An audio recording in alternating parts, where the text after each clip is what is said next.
ಸ್ನೇಹಿತರೆ, ಈ ವರ್ಷ ಹೆಚ್ಚು ಒಂದು ಶಬ್ದ ಕೇಳಿ ಬಂತು. ಅದೇನಪ್ಪಾ ಅಂದ್ರೆ ಫಾರಿನ್ ಫಂಡ್ ಬಂದಿದೆ ಸೌಜನ್ಯ ಹೋರಾಟಗಾರರಿಗೆ ಅಂತ.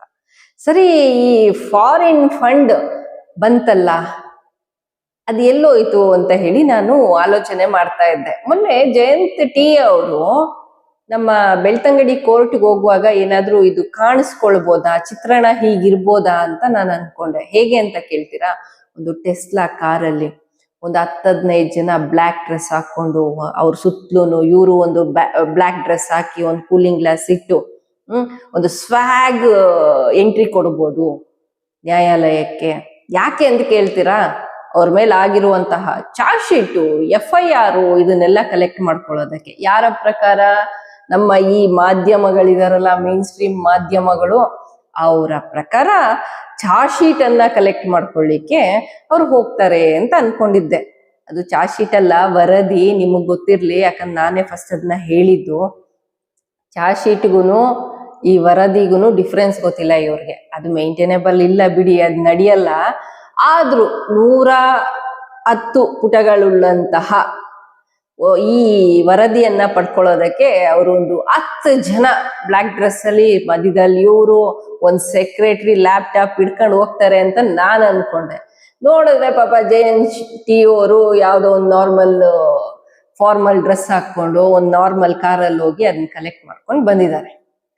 ಹಾಗಾದ್ರೆ ಈ ಬುರುಡೆ ಮಾಧ್ಯಮಗಳು ಏನಿದ್ದಾರೆ, ನಮ್ಮ ಸ್ಮಿತಾಕ್ಕ ಅವರು, ನಮ್ಮ ಖ್ಯಾತ ಪತ್ರಕರ್ತರಾದಂತಹ ವಸಂತ ಗಿಳಿಯಾರ್ ಅವರು, ಗೌರವಾನ್ವಿತ ಕಿರಿಕೀರ್ತಿ ಅವರೆಲ್ಲ ಹೇಳಿದಕ್ಕೆ ನಾನೇನೋ ಒಂದು ಟೆಸ್ಲಾ ಕಾರಲ್ಲಿ ಇಷ್ಟು ಜನ ಹಾಕೊಂಡು ಬರ್ತಾರೆ ಅನ್ಕೊಂಡಿದ್ದೆ.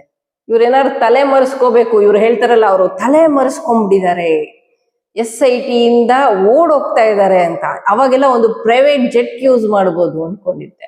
ಏನು ಇಲ್ವಲ್ಲ ಮರ್ರೆ. ಅಷ್ಟಿದ್ರೆ ED IT ಆದ್ರೂ ರೈಡ್ ಮಾಡ್ಬೇಕಿತ್ತಲ್ಲ. ಅವ್ರನ್ನ ರೈಡ್ ಮಾಡಿ ಆ ಅಕ್ರಮವಾಗಿ ಬಂದಂತಹ ಹಣವನ್ನಾದ್ರೂ ಏನಾದ್ರೂ ವಶಕ್ಕೆ ಪಡ್ಕೊಂಡ್ರ ಇವ್ರು ಅಂದ್ರೆ ಅದು ಇಲ್ಲ. ಈ ವರ್ಷ ಅದು ಆಗ್ಲಿಲ್ಲ. ಪಾಪ ಇವ್ರು ಹೇಳಿದ್ದೇ ಬಂತು, ನಾವು ಕೇಳಿದ್ದೇ ಬಂತು ಅಂತ ನೀವ್ ಅನ್ಕೊಂತಾ ಇರ್ಬೋದು. ಅಂದ್ರೆ ಅವ್ರು ಹೇಳಿದ್ದು ಸುಳ್ಳು, ನಾವು ಕೇಳಿದ್ದು ಸುಳ್ಳು. ಸ್ನೇಹಿತರೆ, ಇವು ಯಾರು ಬುರುಡೆ ಗ್ಯಾಂಗ್ ಅಂತ ಈಗ ಅರ್ಥ ಆಯ್ತಾ ನಿಮ್ಗೆ? ಈ ಬುರುಡೆ ಮಾಧ್ಯಮದವರೇ ಬುರುಡೆ ಗ್ಯಾಂಗ್. ಇಲ್ಲ ಅಂತಂದ್ರೆ ಟೆಸ್ಲಾ ಕಾರಲ್ಲಿ ಬರ್ಬೇಕಿತ್ತಪ್ಪ. ಅವ್ರೇನಾದ್ರು ಇಲ್ಲಿಂದ ಅಲ್ಲಿಗೆ ಓಡಾಡ್ಬೇಕು ಅಂತಂದ್ರೆ ಒಂದು ಪ್ರೈವೇಟ್ ಜೆಟ್, ಒಂದು ಕ್ರಾಫ್ಟರು, ಏನೂ ಇಲ್ಲ ಗುರು. ಇಷ್ಟು ಕೋಟಿ ಬಂದ್ರು ಕೂಡ ಏನು ಇಲ್ಲ. ಅದು ಫಾರಿನ್ ಫಂಡ್. ಅವರು MLA ಗಳಿಂದ ಹಿಡಿದು ಇಲ್ಲಿ ಸಣ್ಣ ಪುಟ್ಟ ಯೂಟ್ಯೂಬ್ ಅಲ್ಲಿ ಮಾತಾಡೋ ಐಕ್ಳು ಕೂಡ ಹೇಳ್ಬಿಟ್ಟಿದ್ರು ಫಾರಿನ್ ಇಂದ ಫಂಡ್ ಬಂದ್ಬಿಟ್ಟಿದೆ ಅಂತ. ಇವ್ರು ನೋಡಿದ್ರೆ ಸುಮ್ನೆ ಹಂಗಿಂಗ್ ಓಡಾಡ್ಕೊಂಡವ್ರೆ. ಪಾಪ ಅವರು ಇವ್ರನ್ನ ಹೆಂಗ್ ತೋರಿಸ್ತಾ ಇದ್ದಾರೆ ಅಂದ್ರೆ, ಈ ಮಾಧ್ಯಮದವರು ಹೋರಾಟಗಾರರನ್ನ ಇವ್ರೇನೋ ಮಹಾ ಅಪರಾಧ ಮಾಡ್ಬಿಡ್ತಾ ಇದ್ದಾರೆ, ಈ ದೇಶಕ್ಕೆ ಒಂದು ಕೆಟ್ಟ ಹೆಸರು ತಂದ್ಬಿಡ್ತಾ ಇದ್ದಾರೆ, ಕ್ಷೇತ್ರಕ್ಕೆ ಒಂದು ಕೆಟ್ಟ ಹೆಸರು ತರಬೇಕು ಅಂತ ಹೇಳಿ ಹುನ್ನಾರ ಮಾಡ್ಬಿಡ್ತಾ ಇದ್ದಾರೆ ಅನ್ನೋ ರೇಂಜ್ಗೆ ಈ ಮಾಧ್ಯಮದವರು ತೋರಿಸಿರೋದು. ಅದನ್ನ ನಾನಿವತ್ತು ಈ ವರ್ಷ ಏನೆಲ್ಲ ಆಯ್ತು ಅಂತ ಈ ಹೋರಾಟದ ಬಗ್ಗೆ ಮೆಲ್ಕಾಕ್ದಾಗ ನನಗ್ ಬಂದ್ ಚಿತ್ರಣ ಏನಪ್ಪಾ ಅಂದ್ರೆ, ಆ ಲೆಕ್ಕಕ್ಕೆ ಜಯಂತ್ ಟಿ ಅವರು ಹಂಗ್ ಬರ್ಬೇಕಾಗಿತ್ತು ನೋಡಿ. ಸೈಡಲ್ಲಿ ಒಂದು ನಾಯಿ ಹಿಡ್ಕೊಂಡು ಹಿಂಗ್ ಸ್ಟೈಲ್ ಆಗಿ ಸಮೀರು ಅಲ್ಲೆಲ್ಲ ವಾಕಿಂಗ್ ಹೋಗ್ತಾ ಇರುವಂತ ವಿಡಿಯೋಸ್ ಎಲ್ಲ ಬರ್ಬೇಕಾಗಿತ್ತು. ಏನೂ ಇಲ್ಲ.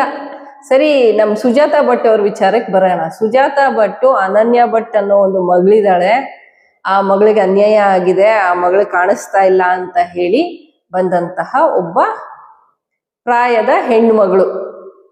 ಆಕೆ ಬಂದಿದ್ದ ಉದ್ದೇಶ ಏನಂದ್ರೆ, ಆಕೆ ಆಸ್ತಿಯನ್ನ ಅಲ್ಲಿ ಯಾರೋ ಮೋಸ ಮಾಡಿದ್ದಾರೆ, ಆಕೆದು ಆಸ್ತಿ ಬರ್ಬೇಕಾಗಿತ್ತು, ಆಸ್ತಿಯನ್ನ ಪಡ್ಕೊಳ್ಳೋದಕ್ ಬೇಕಾಗಿ ಆಕೆ ಸುಳ್ಳು ಹೇಳಿರುವಂತದ್ದು. ಆಕೆ ಕಳ್ಕೊಂಡಿರೋದು ಹೌದು ಮಗಳನ್ನಲ್ಲ, ಆದ್ರೆ ಆಸ್ತಿಯನ್ನ.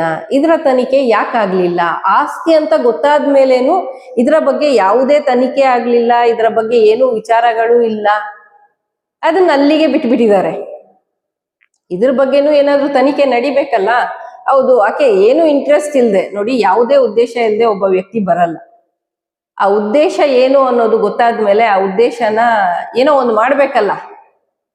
ಸುಳ್ಳು ಹೇಳಿದಾಳ, ಹೌದು, ಅದಕ್ಕೆ ಶಿಕ್ಷೆ ಕೊಡಿ. ಆದ್ರೆ ಆಕೆ ಆಸ್ತಿ ಯಾಕೆ ಇನ್ನೂ ಏನು ಮಾತುಕತೆನೇ ಇಲ್ಲ ಅದ್ರ ಬಗ್ಗೆ. ಸರಿ, ಅದು ಬಿಡೋಣ ಆಚೆಗೆ. ಇವರೆಲ್ಲ ಯಾಕೆ ಶ್ರೀಮಂತರಾಗಿ ಕಾಣ್ತಾ ಇಲ್ಲ? ಇದು ನನ್ನ ಪ್ರಶ್ನೆ. ಏನಾಯ್ತು ಶ್ರೀಮಂತಿಕೆ ಎಲ್ಲ, ಫಾರಿನ್ ಇಂದ ಬಂದ ಫಂಡ್ ಎಲ್ಲ ಏನ್ ಮಾಡಿದ್ರು ಜಯಂತ್ ಟಿ ಅವರು? ಇದ್ರ ಬಗ್ಗೆ ಸರ್ಕಾರ ಐ ಮೀನ್ ಏನ್ SIT ಅವರು ತನಿಖೆ ಮಾಡ್ಬೇಕಾ? ಇಲ್ಲ ಅಂತಂದ್ರೆ ಆರೋಪ ಮಾಡಿರುವಂತಹ ನಮ್ಮ ಈ ಚಾನೆಲ್ಗಳೇನಿದ್ದಾರೆ ಇವರು ತನಿಖೆ ಮಾಡ್ಬೇಕಾ? ಇಲ್ಲ ವಸಂತ ಗಿಳಿಯಾರ್ ಅವ್ರು ಏನಾದ್ರು ಸ್ಪೆಷಲ್ ಇನ್ವೆಸ್ಟಿಗೇಷನ್ ಟೀಮ್ ಅನ್ನ ರೆಡಿ ಮಾಡಿ ಏನಾದ್ರು ಡ್ರೋನ್ ಅಲ್ಲಿ ಅಬ್ಸರ್ವ್ ಮಾಡಿ ಅವರ ಆಸ್ತಿಗಳೆಲ್ಲ ಎಲ್ಲಿದೆ, ಅವರ ಟೆಸ್ಲಾ ಕಾರ್ಗಳು ಎಲ್ಲಿ ನಿಲ್ಸಿದ್ದಾರೆ, ಅವರ ಪ್ರೈವೇಟ್ ಏರ್ಪೋರ್ಟ್ ಏನಾದ್ರು ಮಾಡ್ಕೊಂಡಿದಾರ, ಏನ್ ಮಾಡ್ಕೊಂಡಿದ್ದಾರೆ? ಈ ದುಡ್ಡನ್ನೆಲ್ಲ ಏನ್ ಮಾಡಿದ್ರು? ಸ್ವಿಸ್ ಬ್ಯಾಂಕ್ ಅಲ್ಲಿ ಏನಾದ್ರು ಇಟ್ಬಿಟ್ಟಿದಾರ? ಬರೋ ವರ್ಷ ಬಂದು ಏನಾದ್ರು ಅನೌನ್ಸ್ಮೆಂಟ್ ಮಾಡಕ್ಕಿದ್ಯಾ? ಇವ್ರಿಗೆ ಫಾರಿನ್ ಇಂದ ಬಂದಿರುವಂತಹ ಫಂಡ್ ಅನ್ನ ಇಡೀ ದೇಶದ ಜನರಿಗೆ ಹಂಚಬಹುದು. 15 ಲಕ್ಷ ಅಂತ ಹೇಳಲ್ಲಪ್ಪ, ಅದು ಇನ್ನೊಂದು ಕಾಂಟ್ರವರ್ಸರಿ ಆಗ್ಬಿಡತ್ತೆ.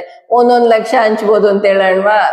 ಆತರ ಏನಾದ್ರು ಸ್ಟೇಟ್ಮೆಂಟ್ ಕೊಡ್ತಾರ? ನೋಡ್ಬೇಕು ಇವ್ರು. ಅಲ್ಲ, ಎಂತ ಪೆದ್ದುಗುಂಡ್ರು ಇರ್ಬೇಕು ಇವ್ರು. ಹೇಳೋದೆಲ್ಲ ಹೇಳ್ಬಿಟ್ಟಿದ್ದಾರೆ. ಹಣ ಬಂತು, ಯಾರೋ ಫಂಡ್ ಮಾಡಿದ್ರು, ಅವ್ರು ಫಂಡ್ ಮಾಡಿದ್ರು. ಏನೋ ಇವ್ರ ಹತ್ರ ಯಾರತ್ರ ನಮ್ಮ ಗಿರೀಶ್ ಮಟ್ಟಣ್ಣನವ್ರ ಹತ್ರ ಅಲ್ಲೆಲ್ಲೋ ಆಸ್ತಿ ಇದೆ, ಇಲ್ಲೆಲ್ಲೋ ಆಸ್ತಿ ಇದೆ ಅಂತ ಕೂಡ ವಸಂತ ಗಿಳಿಯಾರ್ ಅವರು ಮಾಡಿದ್ರು. ಕೇರಳದಲ್ಲಿದೆ, ಕಾಶ್ಮೀರದಲ್ಲಿದೆ ಅಂತ ಹೇಳಿ.